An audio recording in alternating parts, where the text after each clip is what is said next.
there, Em. Welcome to Book-A-Day. Today's book is called The Rough-Faced Girl. And already looking at my copy of the book, you can tell that this book is in rough shape. This book has gotten a lot of love over the years, and I think you're really going to like it. Let's look at our vocabulary word. Today's vocabulary word is flawless. Repeat, flawless. How many syllables are in this word? Flawless. 2. Flawless is an adjective, a describing word. It means perfect or impeccable, like a ballet dancer who never makes a single mistake. Right now I'm looking at this word and I'm looking at the beautiful illustration on this book, and I am wondering, how do those two things connect? Let's find out. Our story today is an Algonquin Indian tale. And it is a variation of a Cinderella story. Have you ever heard Cinderella? I think you're about to make a lot of connections. Okay, here we go. Once, long ago, there was a village by the shores of Lake Ontario. Oh, wow. Look at this. Do you know the word for this type of house structure? This is a teepee, and this one here, this is called a wigwam.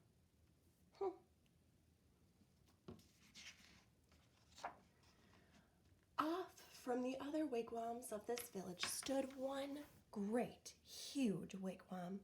Painted on its sides were pictures of the sun, moon, stars, plants, trees, and animals. And inside this wigwam, there was said to live a very great, rich, powerful, and supposedly handsome invisible being. However, no one could see him except his sister, who lived there too. Many women wanted to marry this invisible being, but his sister said only the one who can see him can marry him. Now, in the village, there lived a poor man who had 3 daughters. The 2 older daughters were cruel and hard-hearted, and they made their youngest sister sit by the fire and feed the flames. When the burning branches popped, the sparks fell on her. In time, her hands became burnt and scarred. Her arms, too, became rough and scarred. Even her face was marked by the fire, and her beautiful long black hair hung ragged and charred. And the 2 older sisters laughed at her, saying, "Ha! You're ugly, you rough-faced girl." And they made her life very lonely and miserable indeed. One day, these 2 older sisters went to their father and said, "Father, give us some necklaces. Give us some new buckskin dresses. Give us some pretty beaded moccasins. We're going to marry the invisible being." So their father gave them these things. Dressed in their finest, the 2 girls marched through the village. All the people pointed and stared. "Look at those beautiful girls," they said. "Surely they shall marry the invisible being." And if those 2 girls were proud and hard-hearted before, they were even prouder now. They walked haughtily through the village. At last, they came to the wigwam of the invisible being, and there was his sister waiting. Oh, she doesn't look very happy, does she? "Why have you come?" she asked. "We want to marry the invisible being," they answered. "That's why we're here." "If you want to marry my brother," she replied, "you have to have seen him. Tell me, have you seen the invisible being?" "Of course we've seen him," they insisted. "Can't you see how pretty we are? Can't you see the beautiful clothes we wear? Oh yes, anyone can tell that we've truly seen the invisible being." "All right," she said quietly. "If you think you've seen him, then tell me, what's his bow made of?" And suddenly Her voice was swift as lightning and strong as thunder. Wait a minute. This gives us a clue to how the invisible being's sister is feeling right now. How do you think she's feeling?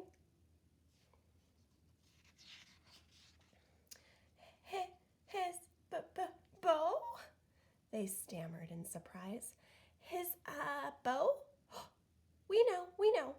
But turning desperately to one another, they whispered, "What shall we say?" "Let's say it's the oak tree." So they said, "It's the great oak tree." "No," said the sister of the invisible being. "No." Oh, she saw at once how they lied. "Tell me," she continued, "if you think you've seen my brother the invisible being, then what's the runner of his sled made of?" We know, cried those two sisters, but whispering feverishly again, they wondered, what shall we say? "Let's say it's the green willow branch." "No," said the sister when she heard. "No, you have not seen my brother. Now go home." "Just test us fairly," they exclaimed. "We've seen him. Just don't ask us all these silly questions." "All right," said the sister of the invisible being. "Come with me." And she took them back to the great wigwam and sat them in the seats furthest from the entrance, the guest seats. Soon they heard footsteps coming along the path, then something stepped inside. Though they heard breathing, the two sisters still couldn't see a thing. Suddenly, a great bow and a beaded quiver of arrows appeared in the air and were set down. But though those two girls sat there, their eyes wide, all through that night they never saw a thing more. And in the morning they had to go home, ashamed.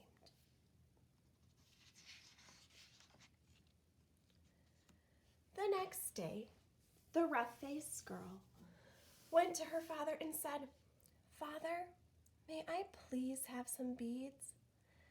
May I please have a new buckskin dress and some pretty moccasins? I am going to marry the invisible being, for wherever I look, I see his face."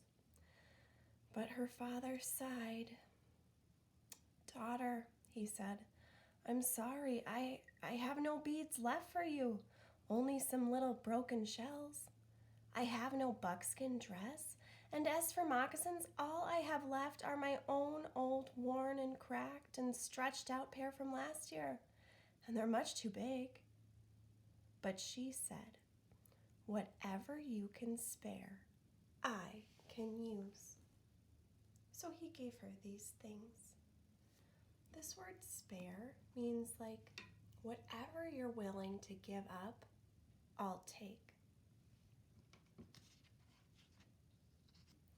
Then she found dried reeds, and taking the little broken shells, she strung a necklace. She stripped birch bark from the dead trees and made a cap, a dress, and leggings. Then, with a sharp piece of bone, she carved in the bark pictures of the sun, moon, stars, plants, trees, and animals. She went down to the lakeshore and soaked the moccasins in the water until they grew soft.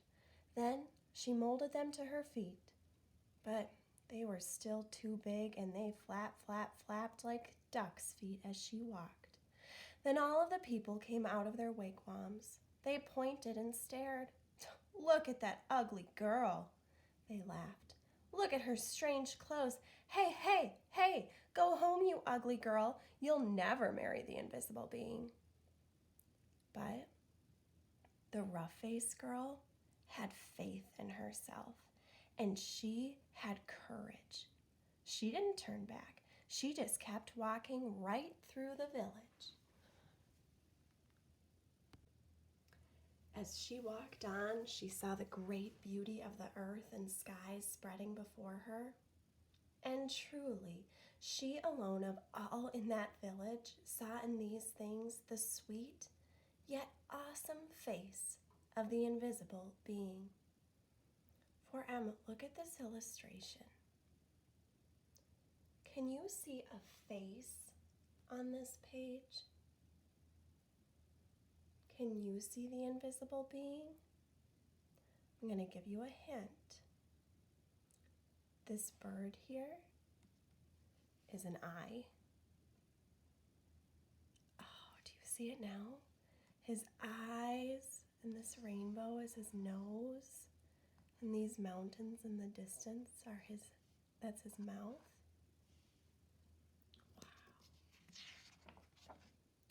At last, she came to the lakeshore just as the sun was sinking behind the hills, and the many stars came glittering out like a fiery veil in the darkening sky overhead. And there, standing by the water's edge, was the sister of the invisible being, waiting. Now, the sister of the invisible being was a wise woman. When she looked at you, she didn't see just your face or your hair or your clothes. No, when she looked at you, she would look you right in the eyes, and she could see all the way down to your heart. And she could tell if you had a good, kind heart or a cold, hard, and cruel one.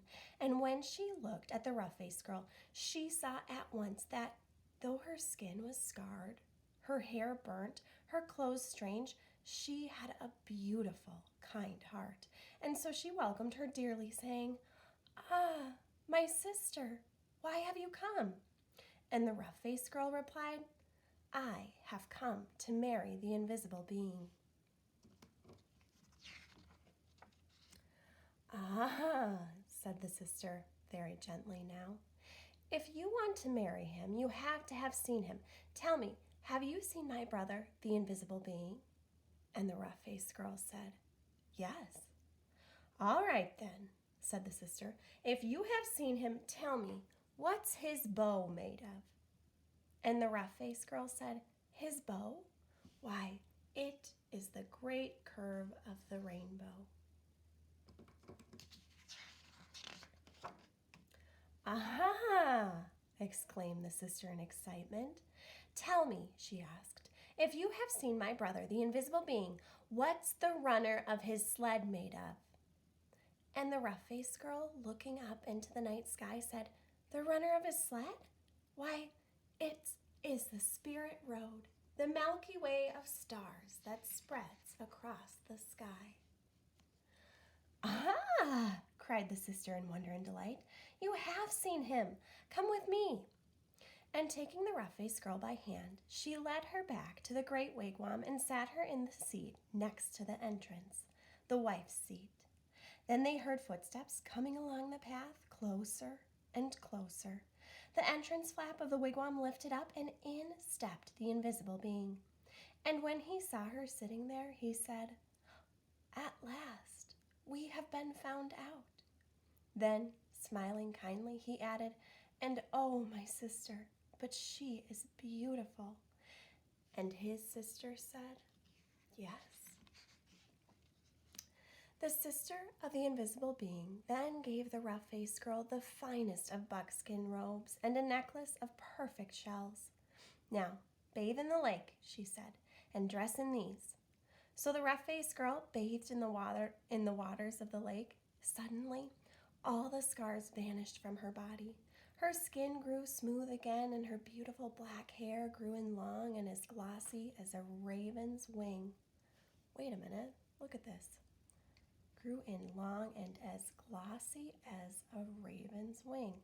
What's it called when we make a comparison and we use the words like or as? A comparison using like or as. What's the name of that? Yeah, you're right. It's a simile. Now, anyone could see that she was indeed beautiful. But the invisible being and his sister had seen that from the start. Then at last, the rough-faced girl and the invisible being were married. They lived together in great gladness and were never parted. Oh!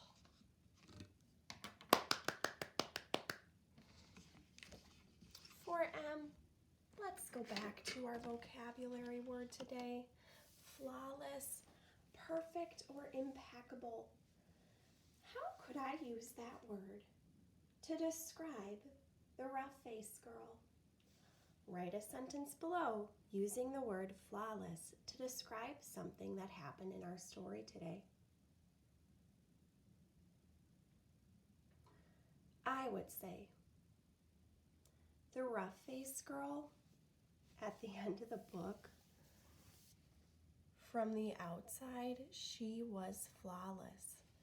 Though we know that if we're talking about what really matters on the inside, how you're kind to other people, how you treat other people, how you're gracious, how you're giving, I would say our rough-faced girl was flawless from the very beginning. Thanks for joining me for Book a Day. See you soon.